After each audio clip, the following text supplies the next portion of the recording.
Bismillahirrahmanirrahim. Ya Alimadat, everyone, and welcome to today's Facets of Faith webinar entitled Navroz, a Paragon of Festival Pluralism, to be presented by Dr. Mir Baiz Khan.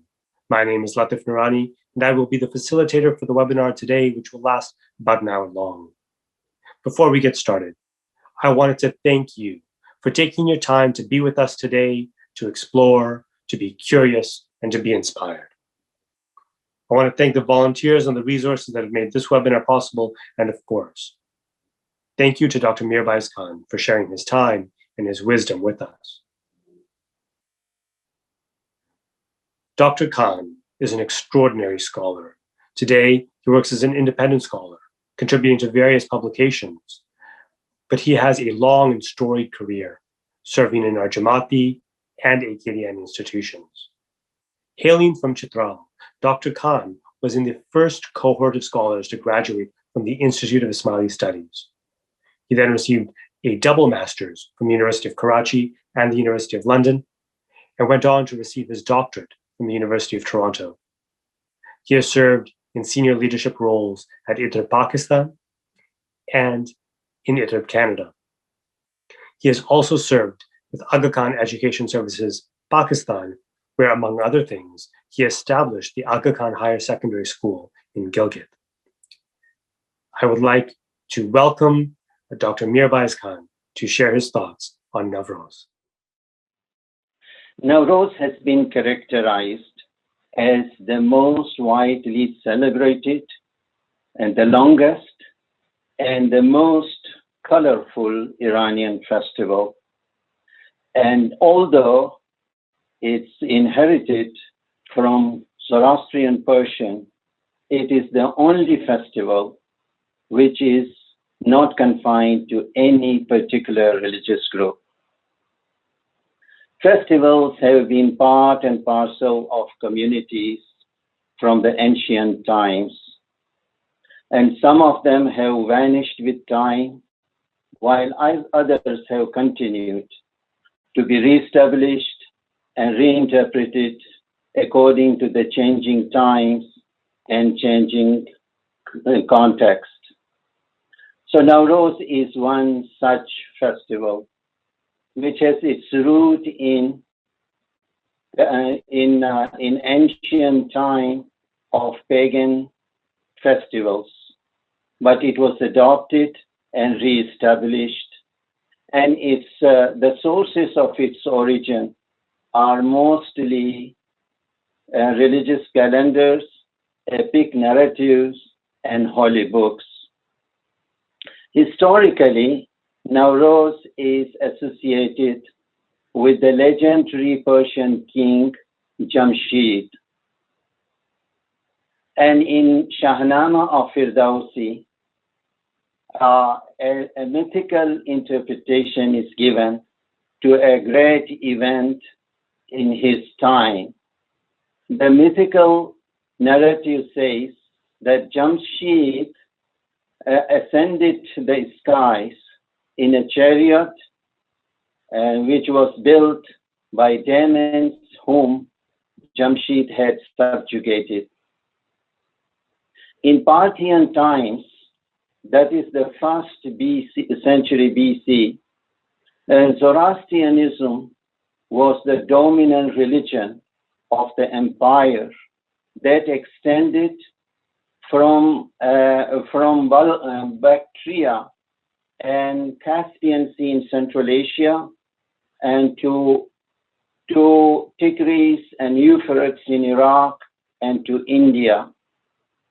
In this, being the dominant religion, it had a lot of festivals. Those festivals were celebrated, but there were only 7 festivals. They were considered to be sacred and celebrated in the religious sense. And these festivals included music, dance, and other festive activities. And these 7 festivals were called Gahambars. These Gahambar festivals were celebrated with the objective of as offerings or to the benefit of the departed souls. These 7 festivals were associated with seasons of the year. And in that, the gratitude was for the creation. According to the Iranian calendar, it was 25th of the 2nd month was the festival for the creation of skies. And for the 10th of the 4th month, the festival was for the creation of water. And the 25th of the 6th month for the creation of earth. And 25th of the 7th month, it was for the creation of plants. And the 10th of and 15th of the 10th month, it was for the creation of cattle. And on the 30th of the 12th month, the festival was celebrated for the creation of man. In these festivals, it was the king and the nobles were expected to attend after the religious ceremony to provide a public entertainment.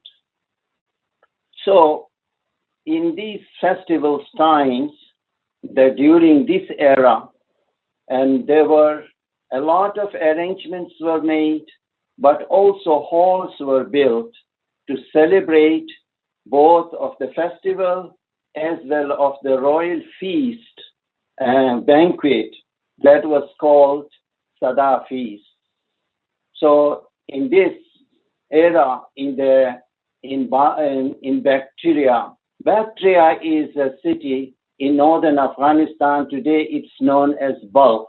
It was a Zoroastrian center, and where a city was built with the streets and with quarters and with all other arrangements around a temple, a fire temple, where the participants in the festivals would come and celebrate the occasions.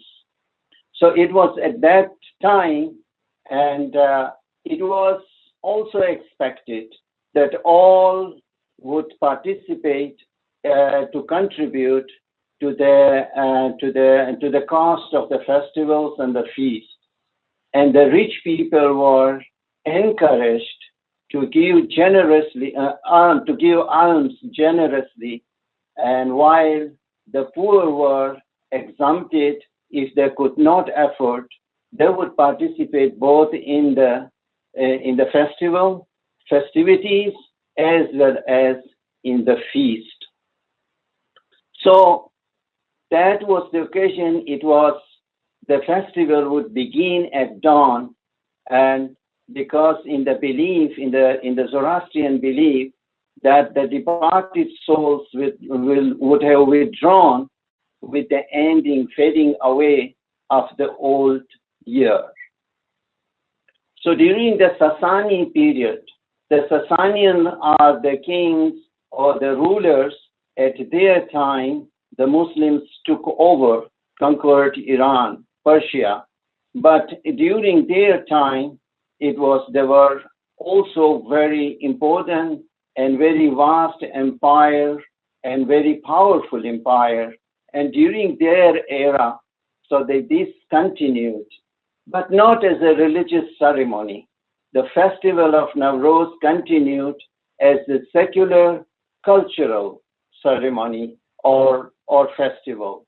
And because in this way, they secularized it so that all subjects of the empire could participate in its celebration. This celebration festival was dedicated to Hormuzd. Hormuzd is the high master and those who are of the good creations under him. So it was considered to attend by all priests in a locality, and also by the common people were asked to attend their principles of worship and places of worship.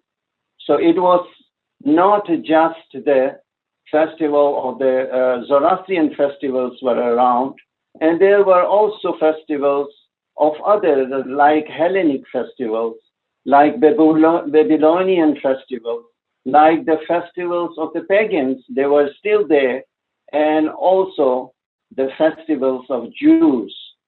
So along with all these festivities, and this Navroz was celebrated as a universal celebration. So they were asked to participate and attend their principal places of worship. So, one of the important and ritual practice was animal sacrifice. It was very important. It was considered to be sacred. And the animal sacrifice, its fat was to melt on a fire to increase its glow. And while the flesh was to make the feast the feast food. But also in the religious ceremony of the Zoroastrian religious ceremony, and there were bread and fruits would be distributed to those who attended, which was blessed in the service after the ceremony. So, and put this, and it was such that, and in terms of rituals, a fragrant perfume would be splashed on fire so that the departed soul would be pleased and comforted, and they will return to their places delightfully. So if we can see that there are two main purposes of this festival. The one purpose is creation, another purpose is to please the departed souls. And their belief was the departed souls are present in the families, even though they are not visible there. And as a celebration, women will bake bread and cake of different shapes, like animals, stars, and other objects, in order to, as an expression of acknowledging the diversity in the creation and also its completeness. So, and one of their beliefs was that the Navroz first began when the sun first moved. And on that day, it became a day of renewal, hope, and joy. The day would begin with a mouthful of pure, fresh milk and fresh cheese. And the king's table, the king will have on their tables at the breakfast white sugar and with fresh cut Indian nuts.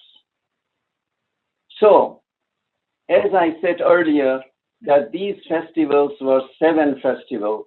The number 7 became a very important symbol in the celebration of Navroz.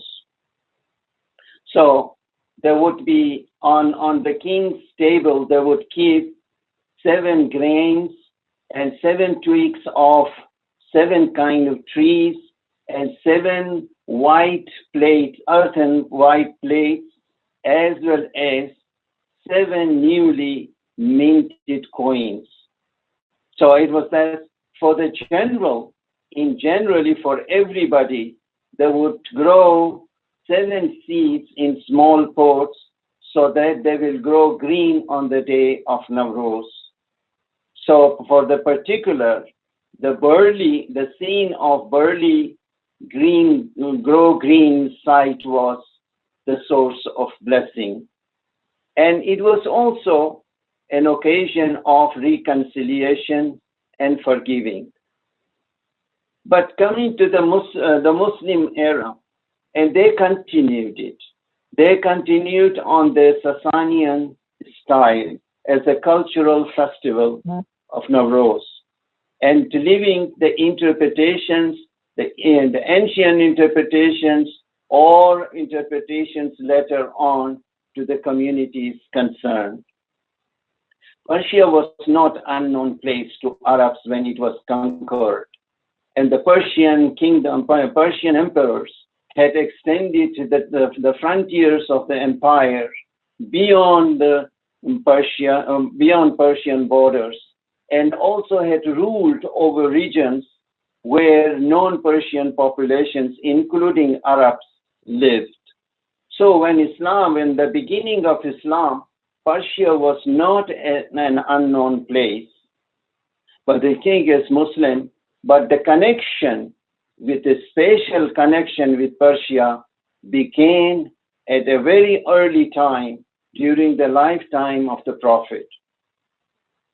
So one of the reasons for that connection was Salman Farsi, the very devoted companions of the Prophet. And Salman was, of course, Persian. And when the Muslim army conquered, defeated the Sasanian Empire and overrun its capital city, known at that time Ctesiphon, but later on renamed as Madain in Iraq. So the second Caliph Umar, appointed Salman Farsi as governor of this historically important Sasanian capital.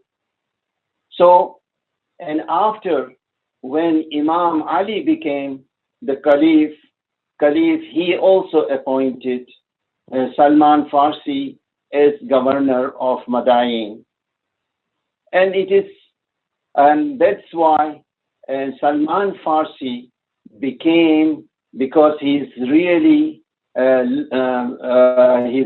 revered by Sufis as well as other Persians, because he became a hero of Persia, and also a model, if you like, because some writers have written that he was a kind of a prototype converted Persian at the time of the Prophet, because that's why he is revered in that sense, as Bilal was a prototype converted Abyssinian. And also one name appears, Suhaib, being prototype for the Greeks. So in other words, Prophet's lifetime, and that the Ummah itself had its pluralistic roots right there at the beginning. So Salman Farsi is one. About him, the Prophet is narrated to have said that Salman is one of us, Ahl al-Bayt. Salman minni, Ahl al-Bayti. So the second reason was Imam Hussein's marriage to Princess Shahrbanu, the daughter of the Sassanid king Yazdgerd. And that was a particular reason. Some writers have written that the Persians became very close to the family of the Prophet and the progeny of Ali. So Navroz Day was also a kind of Navroz celebration. That's why interpreted in certain ways by Persian Muslims.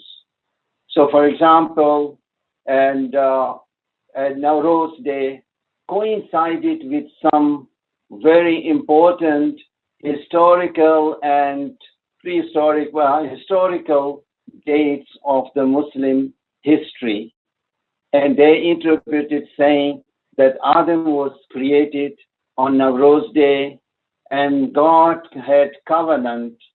And these are metaphysical. And God had Misaq, covenant with mankind, and that was also a Navroz Day. And then Hazrat Ibrahim cleared idols on the same day. And Hazrat Muhammad, peace be upon him and his family, also took Imam Ali on his shoulders to clear idols of the Kaaba. And the Prophet's appointment of Hazrat Ali, Imam Ali, as his successor was the same day as Navroz at Ghadir Khum. So these interpretations, as others had done in the previous eras, so they have been interpreted in that way. But of course, because it is not everywhere interpreted in that way, and we are talking about the Persian Muslims. So as for Ismailis, the Fatimid Caliphs, Imam in Egypt, they introduced a calendar, a fixed calendar for the festivals, religious as well as secular. In religious calendars, we know there were 2 Eids, and also that there were 2 other, the birthdays of the Prophet, of Imam Ali, of Hazrat Hassan, Imam Hussain. The important thing is that the Caliph Imam, the Imam Caliph rather, would distribute the newly minted gold coins of the year to his relatives and to the ladies of the royal family and the attendants, the female attendants, as well as high-ranking royal servants. So in South Asia, as it continued, as a cultural festival, and more that the sultans of Delhi, and they completely patterned their customs, their other expressions, cultural expressions on the Persian pattern. So they modeled it completely, and there were their festivals, and they were really at a large scale. They would celebrate it. Amir Khusro, the court poets, and puts it really gives a graphic details of that arches were set up, and also canopies with 5 colors, as well as artificial trees with birds on their branches, and so on and so forth. So it was a full-fledged and all across the empire or the kingdom, the celebrations would help. During the Mughal time, it took another level. It was penetrated at all layers of the society. It was a joyous occasion, reflected in the new clothes people wore, and the houses decorated. Games and pageants were held, and the royal instructions were issued. Instructions were issued for all to participate, and it was a national festival during Akbar's time. And when in front of the king, when the Hindu hermits called yogis danced, and he was mesmerized, and he was really delighted with that. Women would visit the palace to see and enjoy the spectacular arrangements. So it is Reza Shah Qasimi in his book and says that this culture under Akbar was the blending of the of the Islamic and Indic tradition. It was the best example, and he refers to it in his book, the tolerance or the spirit of tolerance in Islam. So from that reflected in that this celebration under the Mughal Empire, particularly under Akbar, it was reflected the diversity, the immense diversity of the subcontinent in terms of religion, in terms of languages, in terms of other practices, all cultural practices and all. They were all encouraged to participate in the national festival, and that was the Navroz festival. So I think it continued. It continued under his during the rule of his successors, Jahangir and Shah Jahan, and they were one witness to the royal celebration, and puts it in a way that, because it was it accounted a variety of he was mesmerized by the variety of the gifts exchanged between the king and the nobles of incredible value, and he puts it that way. So but things changed in later part of the 17th century, when Aurangzeb became the Mughal emperor.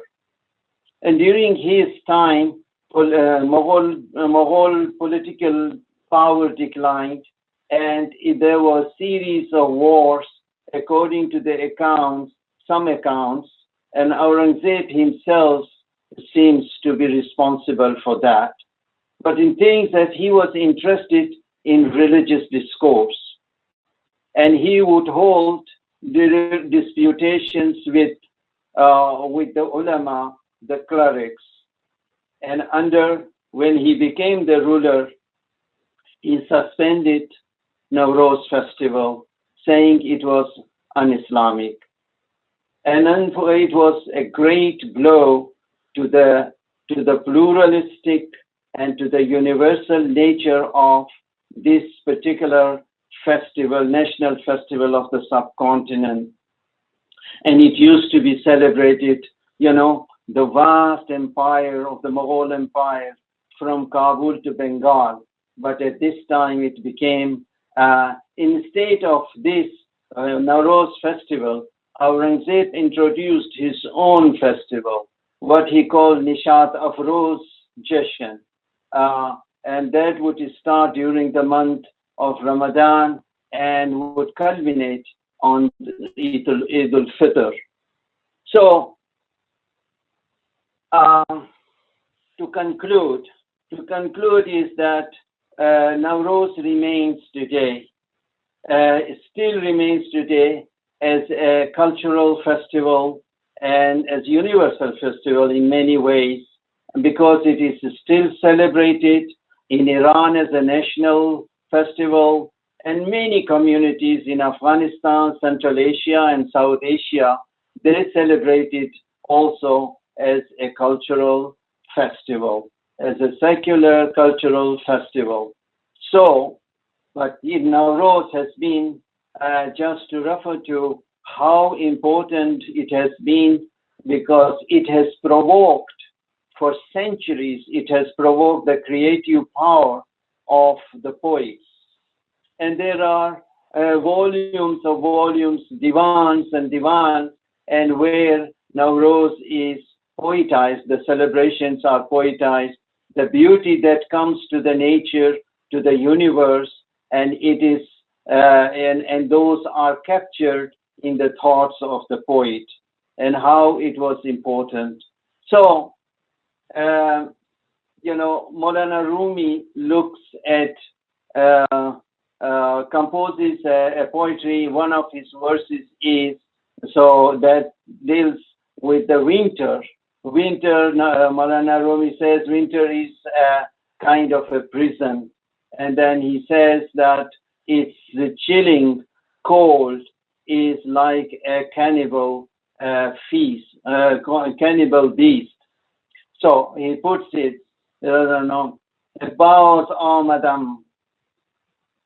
باز آمدم عید نو تا قلف زندان بشکنم وین چرخ مردم خوار را چنگال و دندان بشکنم. What he is saying is that on behalf of Navroz, he says, I have come as a new festival. I have come a new festival so that I can break the prison lock, and I can cut the fingers of this man-eater, this cannibal winter, this cannibal world he uses, and also cut its teeth. So this is on well, Nasir Khusru looks at it from a different angle. Nasir Khusru for Nasir Khusru, and the beauty that comes with the spring in the universe, in the world, is the beauty is not because of the world itself, but because it is the kindness of its designer and its creator. So he says that don't be tricked because the old world is wearing so much of makeup to look as young. This old woman, he says, she could not trick the people who are wise, and it's only unwise who will be tricked by her. But he puts this here is a translation of a few verses as he puts it. All affairs of the universe renewed by its designer's kindness. Its face wore fine color silk, its cheek got washed and adorned by the pearl drops of the clouds. This is how dressed up the old woman on the new year. Her admirers rose from everywhere. She adorned herself to look like paradise fairy, but she is the same person being ornamented year after year. Wise people keep aloof of her. No one but the unwise embrace her. I am not a companion of the world. Fate is my back, the fortification of which is solid, high, and long. Who is the gate of this fortress of fate? That person is he who melted ignorance with the flame of his sword, Zulfiqar. By the help of God, all knowledge of the Ummah is a drop of wisdom from his oceans of knowledge. If you desire freedom from the injustice of this world, you will find it nowhere but in his proximity. Thank you. Thank you, Dr. Khan, for sharing your wisdom and thoughts on Navroz as a festival of pluralism. Thank you to everyone who has watched this webinar. We ask that you take the time to fill out the survey that is linked here below. If you are watching on YouTube, click the survey link in the description tab, which will take you back to the IA Canada page for this webinar, where you can click share your feedback. Finally, I'd like to remind everyone of the access line, which allows you to access resources, information, and assistance of any type. The number is 1-888-536-3599. You can also visit iicanada.org for further information on how to contact the access line. Thank you, and Ya Ali Madad.